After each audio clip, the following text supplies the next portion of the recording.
Hi everyone, welcome to today's quick live stream. I thought I would just do a little bit of a behind the scenes on how I transcribe a chart. Haven't been doing much of this lately, but I am playing with my octet, my 5 saxophone octet this Friday in the park, trying to get back to work with that group, and I thought it would be fun to transcribe something that we haven't played before. So for years now, we've been playing the arrangements from the Jerry Mulligan Songbook record, which came out in '57 and has Lee Konitz on it, Zoot Sims, Alan Eager, Al Cohn, and Jerry Mulligan. And the arrangements are written by Bill Holman. So they're these great Bill Holman arrangements. And I got most of the parts. And if you read on Wikipedia, somebody's gone through and talked about this. But I've gotten most of the parts from the Library of Congress, which has the Jerry Mulligan collection. You can see his horn there. It's one of my favorite places to be. I haven't been in a couple of years. But I copied the parts for all of the tunes off of that album. But there was one missing, and that was Crazy Day, which is one of the simpler tunes on the album. It's just kind of this riff-based song with not a lot to it. And I just never got around to transcribing it, but I figured for completeness sake, today I would start transcribing it, and I need to do it quick because we're playing on Friday, so I really need to do a kind of not hurried. 2 days is plenty of time for a chart like this, but I want to try and transcribe as much of it as I can just to get it playing ready, so it doesn't need to be archive ready, but playing ready. So I just wanted to break down a few of the steps that I use to do that. So this is 5 saxophones, 2 altos, 2 tenors, and Barry. I've taken an old octet chart of mine here in Sibelius and cleared it out as sort of a template. So I have 2 altos, 2 tenors, and Barry. Some of these songs on this album are 2 Barrys. Al Cohn plays the other Barry. And the original parts are really cool because you can see every player's name on the top of the part. And some of those players didn't end up making the session. So you'll see people like, what is it? Oh yeah, there's a bunch of parts labeled Art for Art Pepper. And he's obviously not on the session. I think that Zoot ends up playing alto for those parts, and he sounds so great on alto. He's one of my favorite alto players. If you haven't heard Zoot Sims on alto, please do. Oops. Let me just check my other recording here.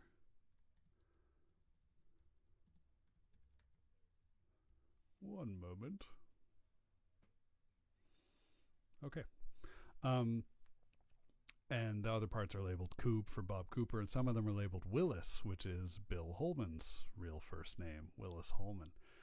But he didn't play on the session either. He just did the arrangements. Okay, so as I get into transcribing a chart, I set up my score, which I've already done here. Right now it's just in the key of C, 4/4. I haven't really checked out anything about this chart, so I figured I'd open it up fresh here in iTunes, and we go from there.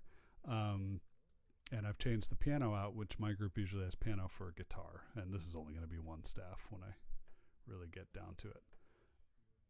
So let's take a look at the music itself. First thing to do, I mean, besides maybe the time signature, which I know is 4/4, or actually kind of a cut time 2 feel, but I'm going to keep it in 4/4. Nobody likes cut time. Let's listen to what key we're in.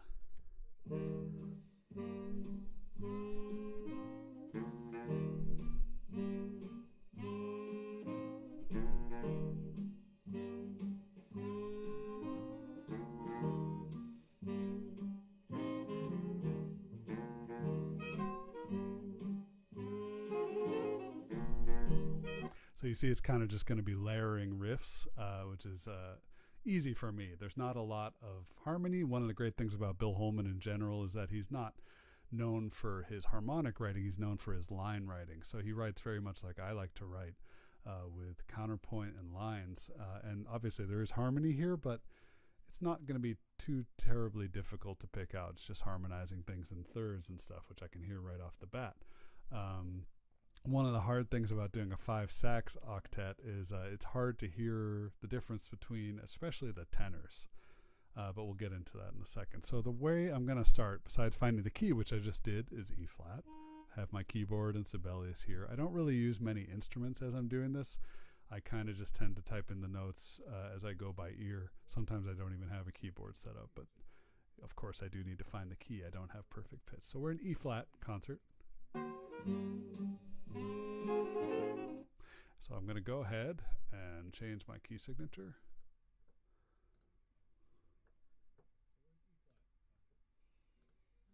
And now we're all in E flat. I'm looking at a concert score at the moment. So E flat. And then I'm going to start with the bass line. And we're kind of going to go section by section. Sometimes I'll lay out, usually as I'll go, I'll kind of start to mark off the 8-bar sections and put in rehearsal letters just so I kind of have an idea of the shape of the piece. But I really just go from beginning to end and keep adding things in. So first I get all the easy stuff. And the easy thing I hear in the beginning, and we leave the drums and the really easy stuff for the end. You know, things that I just need to do basically to make it ready to play. Because unless the drums or rhythm section have really specific parts, but in these kinds of charts that we've been doing, they're usually keeping time. They don't have too many written melodies or anything, so that makes it a little easier. So let's get that bass line.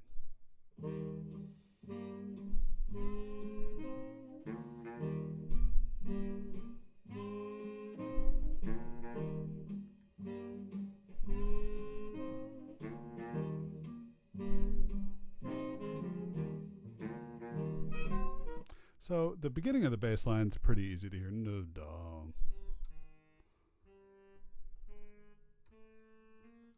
Classic. But the last note's a little hard to hear, and I think it changes from time to time.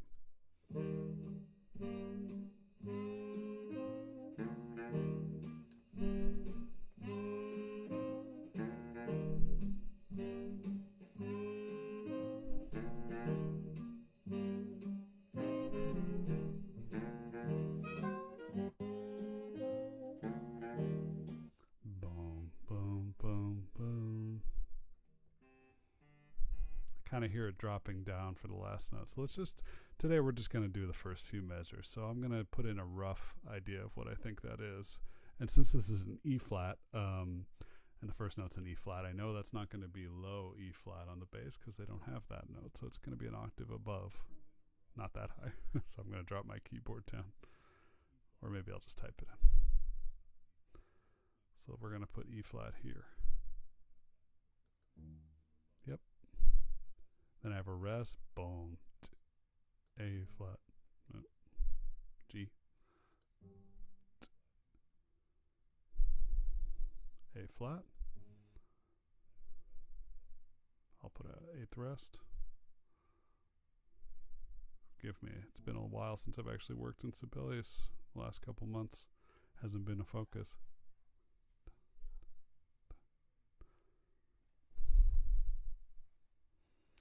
And we're going to tie it. And then maybe just for simplicity's sake, and I'm going to go back and check this note later, we'll just make it a B flat, which is what everyone wants to hear there. Don't, don't, don't, don't, bum. Let's listen to it again just to see.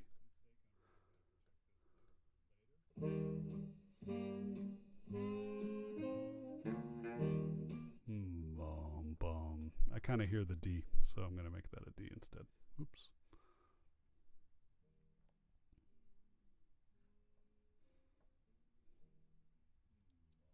I think I accidentally just deleted the song.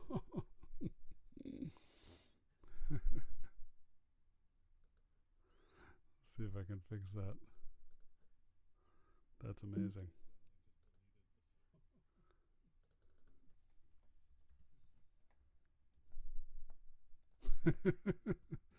That's beautiful. So I just actually deleted the song from my iTunes library, as I thought I was in Sibelius as I hit delete. Now everything's going bananas. This will be an edit.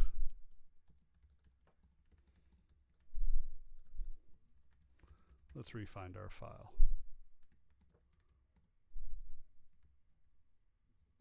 There it is. There we go. Okay.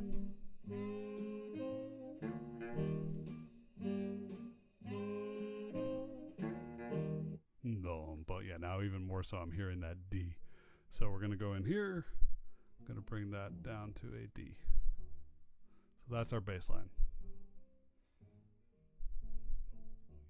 With the tie in there. Good. And this is how I usually do it. Once I have a few things in, I'll hit play in Sibelius and see if we're getting close to the sound. One of the nicest things about transcribing sounds, transcribing charts, is just hearing the sound of the chart come out at last. Kind of being, you're like recreating history. Boom, boom, boom, boom, boom, boom, don't, don't, boom, boom, boom. And then it's going to happen a third time. And he might play different notes sometimes, but this is good enough to get the job done.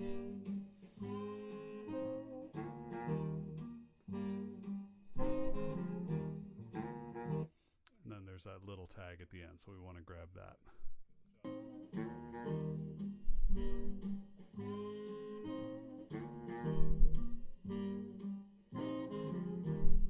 Dum, bum, bum, bum. Bum, bum. So I'm just hearing this as a use a lot in cut and paste. Dum. Let's make that dotted. It's a little longer as an E flat. And then there's a little pickup. Boom. Maybe we'll make that a quarter note and put this as eighths.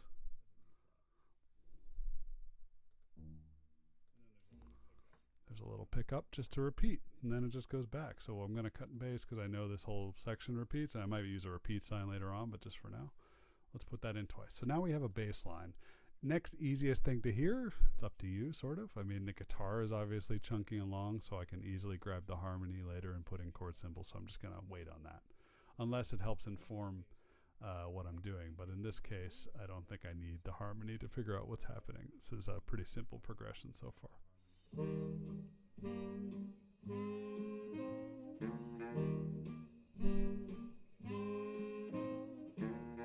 So normally I'd start with the altos at this point, the top note, and then start with the bari and then fill in the middle. But so far we don't have altos. They're going to come in later. So we have the two tenors, and then the bari is playing that little drop at the end. So let's get the bari in first.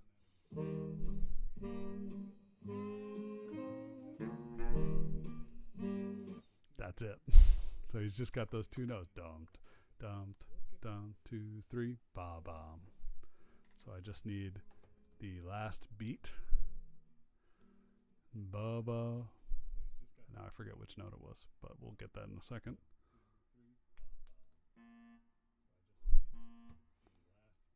And, you know, this may be a dotted half note durations. I don't freak out too much about durations in this kind of chart. This is a pretty freewheeling chart. Let's make sure I got the right note.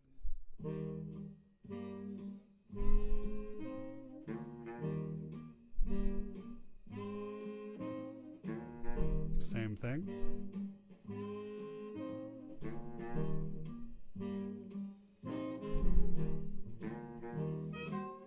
And the same thing throughout. So he's going to do that a whole bunch of times, and that's Jerry Mulligan.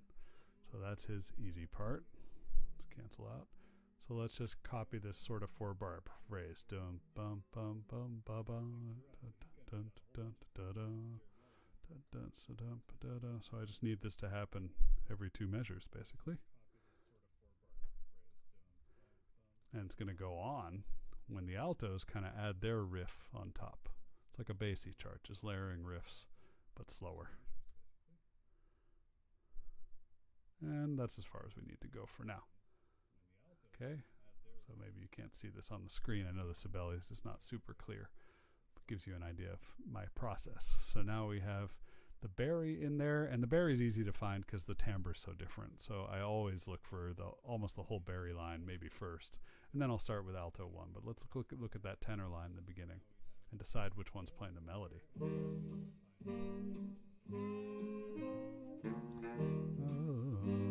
So I'll start with the 1.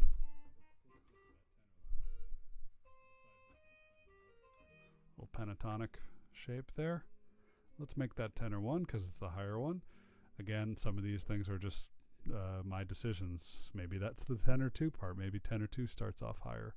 It can always be a revelation if you get to see the original score and then you say, oh wow, that's how we split up the parts. But here it's at least pretty clear which tenor is playing which part.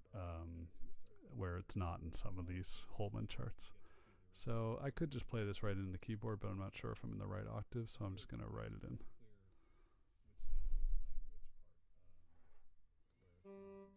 Sounds good to me. We need a rest. And then we'll make this a dotted da, da, dee.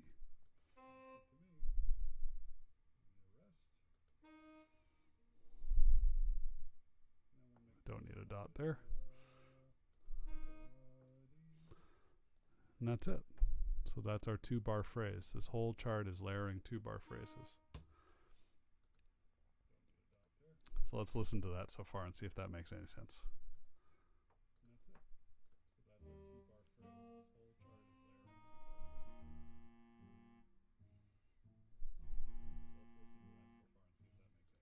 Pretty good. So let's put in that tenor line. Let's see if it just stays the same throughout. And we'll cut and paste it.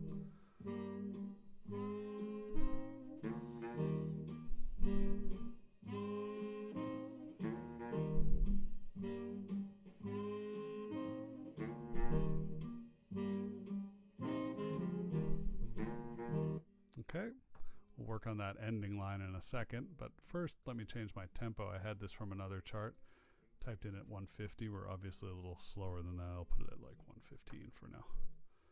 Something good, slow swing. And I'm going to cut and paste this because it does happen again here and here. Dun dun dun dee, dun dun dun dee, dun dun. And then there's that fourth slightly different line. So let's skip that for now and then put it in here because it's going to stay when the altos come in. Okay.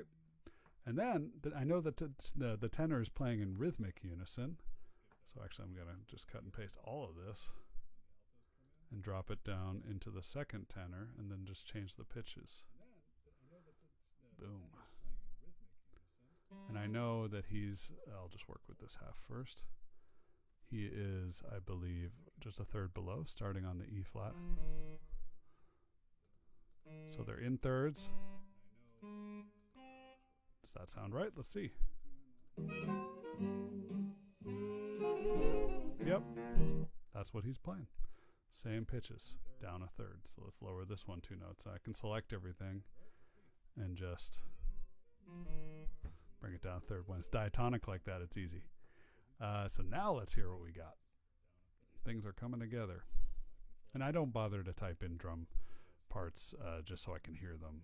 I have done that before for projects, but in general I like to just put in slashes or something from the beginning. Okay, so let's just play. Oops. Our tempo's a little closer now.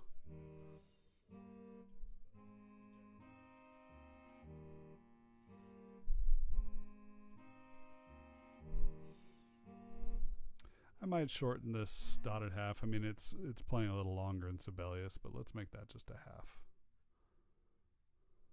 And then, rather than fix all of them, I'm going to cut and paste. So already we kind of have the idea of the chart. And this chart pretty much stays in this zone. Then there's a bunch of solos with backgrounds. And then the head out, it changes keys. This is just from a first kind of listen through, or I've been listening to this album for a long time, but so we'll make that a half note, and I can change all these little details later. You also notice maybe that there's a scoop on the first and dump, wah-da. I can go in and add that stuff later. I don't do that right away. Okay, so let's finish this tutorial at least by listening to the alto parts. Or maybe let me get the rest of this tenor part first. So let's finish that measure so I can get the loop.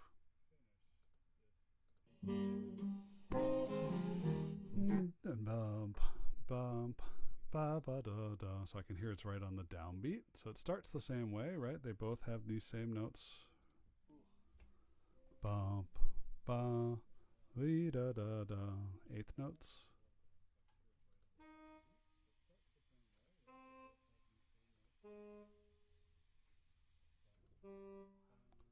Now let's just decide if that needs to be tied over or if just hanging it as an eighth note is fine.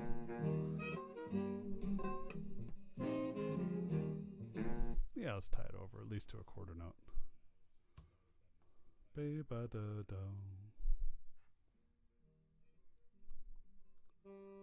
Okay, and then let's hear what the second tenor plays. Probably just thirds.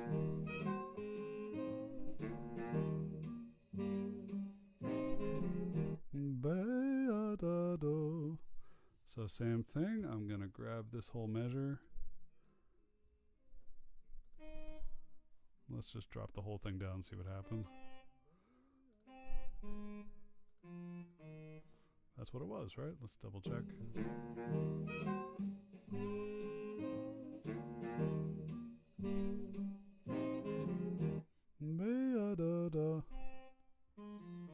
Perfect. Easy peasy. They're just harmonized in thirds the whole time. So let's get that again. I think I maybe copied too many. Yeah, it would be right here. So we need that there. Okay, so the tenors, bari, bass are finished up through this section. This is probably how I would do it. I'd go through an 8-bar or 16-bar section and then put a double bar line. Boom, boom. And we know that this is where the altos are going to come in, I believe. So I'm going to put in a double bar just to kind of give myself an idea of how far I've gotten in the chart. It's nice to see things coming together.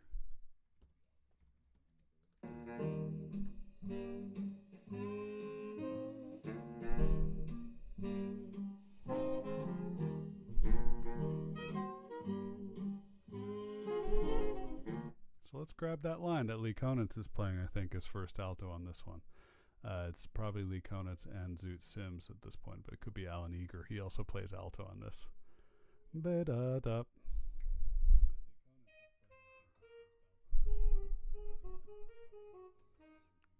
So cool on a keyboard. Da-da-da-da-da-da.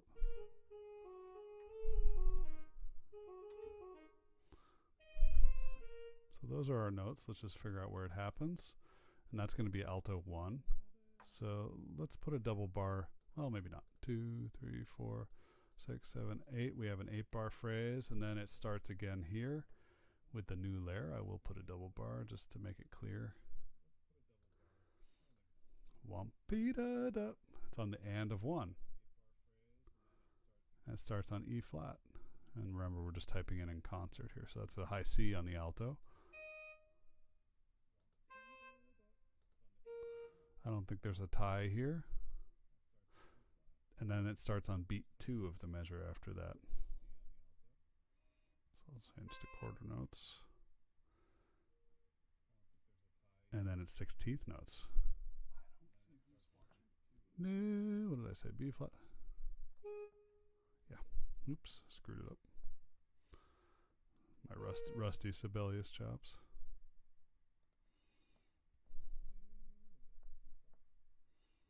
And that's a G flat. Blues scale. That's a B double flat, but I'll put it in as an A natural now. Sorry, everyone. This is still a G flat. That's pretty clipped, so I'm going to leave that as a 16th note. It could be an 8th note, but that's fine. And that's our basic phrase. So let's see if that lines up okay.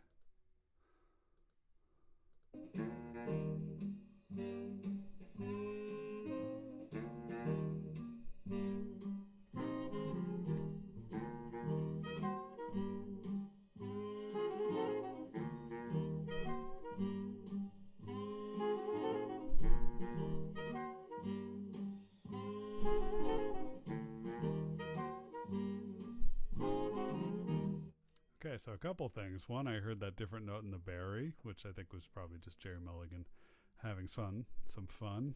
So let's fix that. But plays an A to B flat on this last one. A natural. Good. So that was the line. Let's copy this.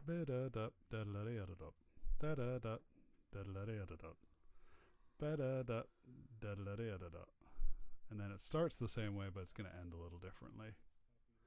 Let's get that.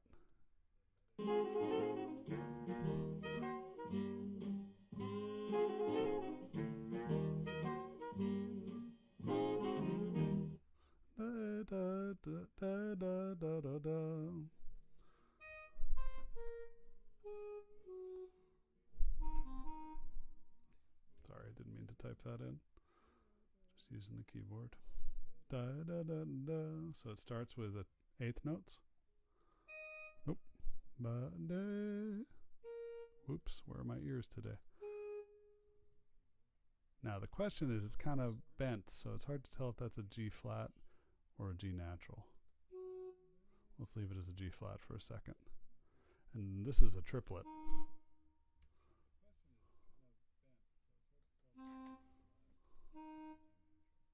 Probably just a quarter note. Let's see if G flat sounds correct.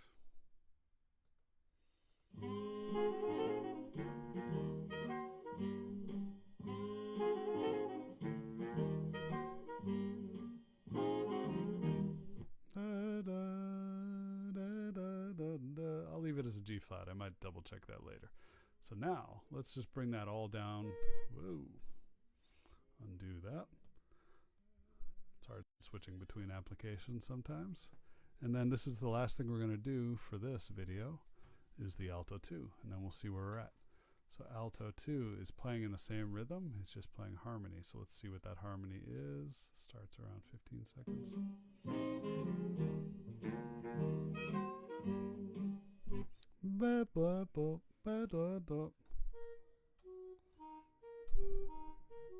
Another case of a blue note, kind of hard to tell sometimes. I'm going to make a G flat and deal with the consequences.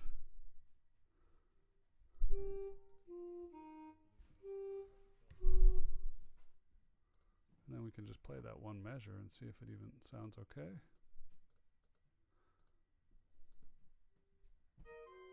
Yeah, G flat sounds right. It would sound way wrong with G natural, but it's a little bit, you know, in between. Horns can bend notes. Now let's grab that. That's a little harder to hear. Fluctuating between 1 and 5.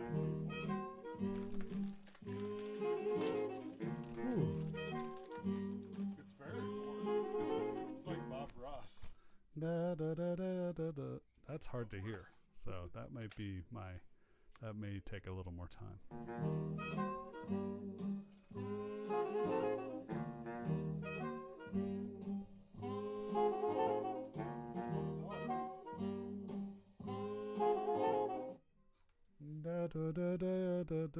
Yeah, it's the end that's hard. I can hear the beginning. So the beginning, I think, is here.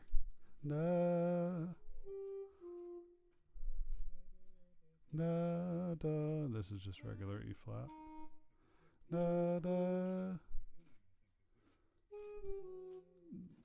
Now what would work? Something like that. Something like that. That's probably what it is, but it is hard to hear when they're playing so close like that. Let's hear how that sounds together. Sounds good. Sounds good. So I may have gotten lucky on that one, because it's actually, you know, you have to take an educated guess sometimes.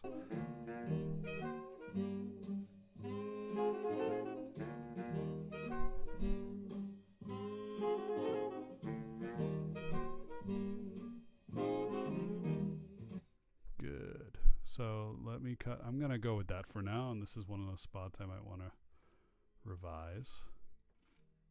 Luckily, they repeat everything so many times. Let's get the first measure in there too. And then I just need this last phrase where I think he's probably playing harmony.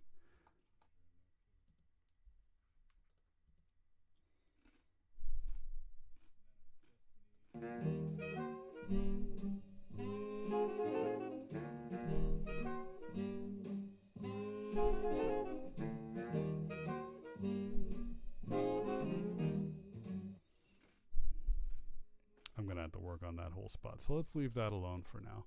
I've got the rest of the day to work on this, but I don't want to make you watch it. So let's listen to what we got. I think we're pretty close. And again, so things I'm not really worrying about now are articulations, scoops, anything like that. Dynamics, if I really want to mark it as I go, if I hear it and see it and want to drop it in, that's fine. But I'm not going to let that slow me down now. And rhythm section, when it's just a cruising, this is Freddie Green on guitar. Kind of know what he's going to be doing. I'm not transcribing the exact notes he's playing. Again, this is not an archival transcription. This is just so my band can play it on Friday. So I'm trying to do this as fast as possible. Luckily, there is going to be a lot of cut and paste in this chart. But let's listen to what we got.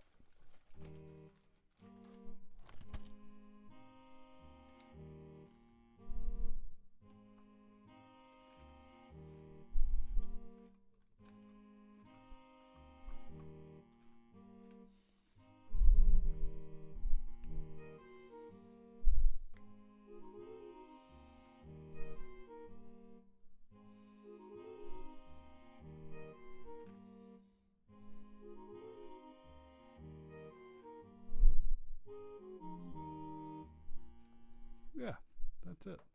So hopefully this is useful. This is basically how I start. Again, this chart's a little easier because everyone's kind of in their separate sections. Hard parts are telling the two tenors apart, telling the two altos apart. Any like instruments at all. This is why a traditional octet with trumpet and trombone, like with the Brubeck stuff, is a little easier to transcribe because you can hear the timbres of the instruments. When they're the same, it's a little hard, especially these guys, because they all are coming from a similar background. They're all kind of Leicesterites, so they have these cool jazz West Coast sounds. Can be hard to tell them apart, whereas maybe if it was a Blue Note record with Jackie McLean, I'm going to be able to tell Jackie McLean's sound apart. So that can be a factor too. But even if I don't figure out this missing note here, could work for one rehearsal. But I'm going to spend some time now and try and figure that out. And hopefully finish this chart in a couple hours. Like I said, it just goes on to solos. I recommend you listen to the whole chart. I'll link to it here on YouTube. So thanks for watching. If you have any questions, do email. You can subscribe to my email list. I just recently this week put up a free PDF explaining some beginning things about learning how to improvise, how to learn your scales, how to learn your chord qualities. And that's free when you subscribe on my site. It's a 13 page or so PDF. Also, the Box Shapes books, the first two, bass clef and regular, are coming out on Amazon Kindle next week. So I'm going to do another live stream about that next week, about that book. So thanks for checking this out, and come see my group in the park on Friday, Prospect Park, if you're around. Bye.